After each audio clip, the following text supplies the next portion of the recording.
خاک مجھ میں کمال رکھا ہے، خاک مجھ میں کمال رکھا ہے، مصطفیٰ نے سنبھال رکھا ہے، مصطفیٰ نے سنبھال رکھا ہے، مصطفیٰ نے سنبھال رکھا ہے، میرے عیبوں پہ ڈال کر پردہ، میرے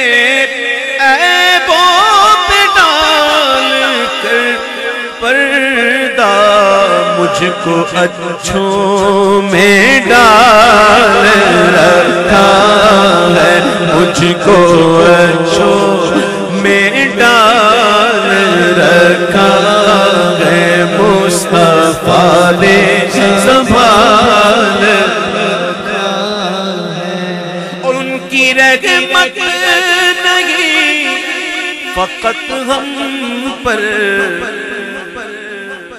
ان کی رحمت نہیں فقط ہم پر، غیر کا بھی خیال رکھا ہے، غیر کا بھی خیال رکھا ہے، مصطفیٰ نے سنبھال رکھا ہے، مصطفیٰ کی حسین و حسن،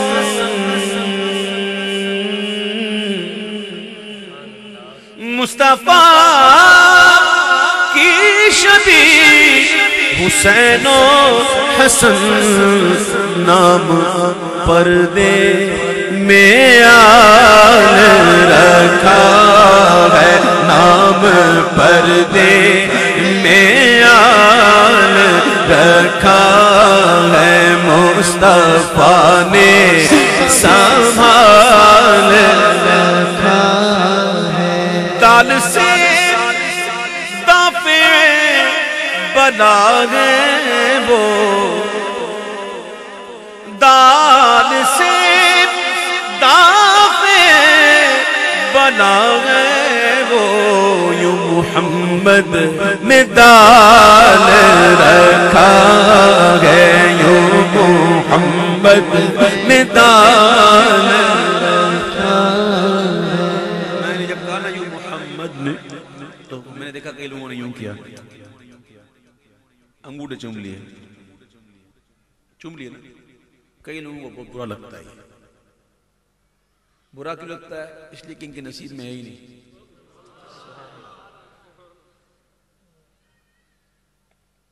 ان کا بس چلے تو یہ ہونٹ ہی کاٹ دیں، کیونکہ اللہ نے اپنے محبوب کا نام ہی ایسا بنایا ہے، انگوٹھے چومو کہ نہ چومو، جب تک منہ سے نکلے گا نہیں، جب تک یہ دونوں ہونٹ ایک دوسرے کو 2 بار چوم نہ لیں، سبحان اللہ، ذرا کہہ کے دیکھ،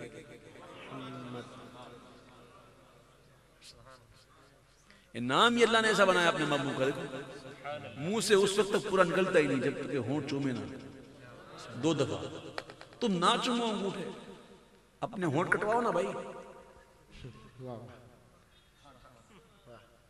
نام ہی ایسا ہے، میرے امام کہتے ہیں لب پہ آ جاتا ہے جب نام جناب، منہ میں گھل جاتا ہے شہد نایاب، وجد میں ہو کے ہمیں جہاں بیتاب، اپنے لب چوم لیا کرتے ہیں، نام ہی ایسا ہے،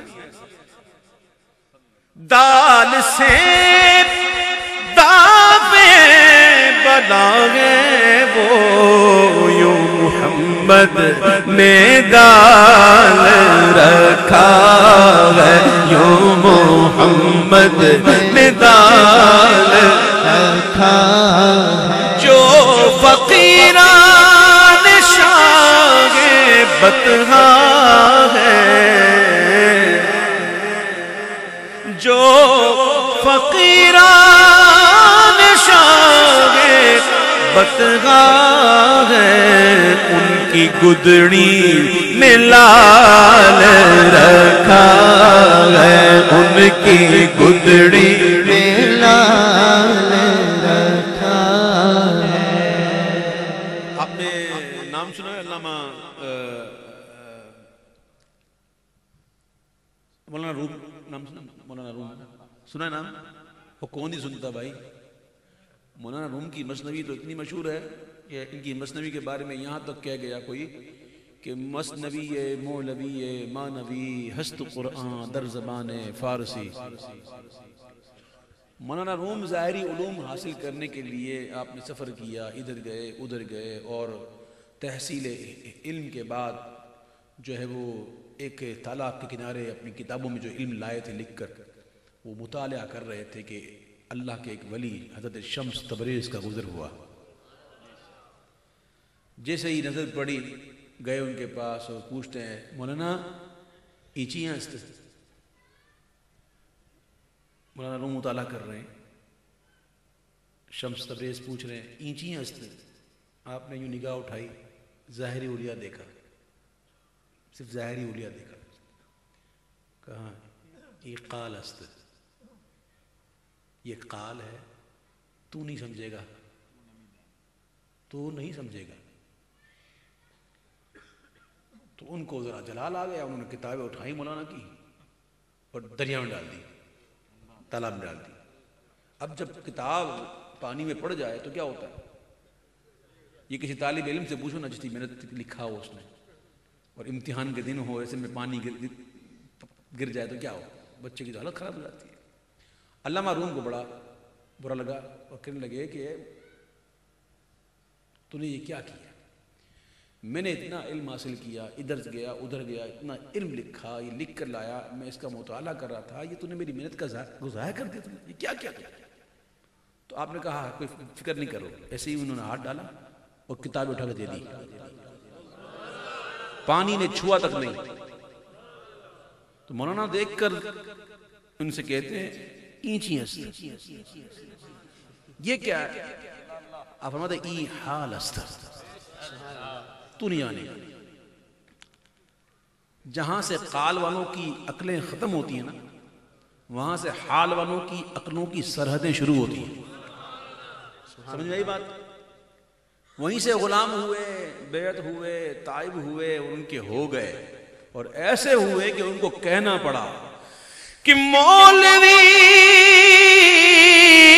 ہرگز نہ شد مولا روم تا غلام شمس تبریزی نہ شد، جو فقیران شاہ بتگاہ ہے ان کی گدڑی میں لال رکھا ہے، ان کی گدڑی میں لال رکھا ہے۔ ایک محدث صاحب تھے، اور جناب محدث جو ہوتا ہے اس کی تعریف تو بڑی لمبی ہے، میں یہاں جو مقصد ہے بتا دوں آپ کو۔ وہ طلباء کے اندر علم حدیث پیش کر رہے تھے اور علم حدیث سکھا رہے تھے، حدیثیں بیان کر رہے تھے، یہ ان کا کام ہوتا تھا۔ ایک دفعہ ایسا ہوا کہ کوئی تھا ہی نہیں، اور وہ مسند بھی خالی تھی، اور جیسے ہی محدث صاحب آئے تو دیکھتے ہیں کہ مسند پر ایک فقیر بیٹھا ہوا ہے، پھٹے ہوئے کپڑے ہیں، بکھرے ہوئے بال ہیں، حلیہ ذرا عجیب تھا، تو بڑا ناگوار گزرا کہ میری مسند پہ بیٹھ گیا۔ جیسے ہی قریب آیا، وہ محدث صاحب قریب ہوئے تو اس فقیر نے کہا اے جلدی جلدی جو پوچھنا ہے پوچھ لے، کوئی ہے نہیں، جو پوچھنا ہے پوچھ، کوئی ہے نہیں۔ اب تو ان کو اور تب چڑھ گئی کہ ایک تو میری مسند پہ بیٹھ گئے، اوپر سے مجھ سے کہتے جو پوچھنا ہے پوچھ۔ تو انہوں نے جل بھن کر کہا اچھا بھائی میاں ذرا حجامت کے بارے میں بتایا تو بتا دو، کچھ حجامت کے بارے میں بتایا تو بتاؤ۔ اب وہ سیدھا ہو کے بیٹھ گئے۔ لیجیے جناب، حجامت کے حوالے سے جتنی حدیثیں تھیں پڑھنا شروع کر دی انہوں نے، پڑھتے پڑھتے پڑھتے پھر راویوں پر بحث کی، پھر حدیث کی صحت پر بحث کی، پھر کہتے ہیں کہ اب سنو امام اعظم کا عمل کن کن حدیثوں پہ تھا، امام شافعی کے ہاں کن کن حدیثوں کو لیا گیا، امام حنبل نے کون سی حدیث لی، امام مالک کا عمل کس حدیث پہ تھا.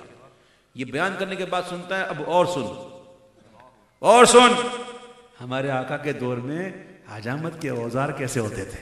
سبحان اللہ سبحان اللہ. بس یہ کہنا تھا کہ وہ محدث صاحب قدموں میں گر گئے ہوگا، معاف کر دو بابا میں نے پہچانا ہی نہیں. جو فقیران شاہ بتگاہ ہے ان کی گدڑی میں لال رکھا ہے، ان کی گدڑی میں لال رکھا. نہ پوچھ ان فرقہ پوشوں کی ارادت ہو تو دیکھ لو، ید بیضا لیے بیٹھے ہیں اپنی آستینوں میں ان کی گدڑی میں لال رکھا ہے. تیرا اعجاز کب کا مر جاتا. اعجاز بھائی آپ جو بھی ہو، میں جانتا نہیں ہوں آپ کو، لیکن میں یہ آپ کی لکھی ہوئی پڑھی ہے، آپ کو سلام پیش کرتا ہوں. مجھے لگتا ہے آپ نے میرے لیے لکھا ہے، قسم سے مجھے لگتا ہے میرے لیے لکھا ہے کہ تیرا اعجاز کب کا مر جاتا، تیرے ٹکڑوں نے پال رکھا ہے، تیرے ٹکڑوں نے پال رکھا ہے، مصطفیٰ نے سنبھال رکھا ہے.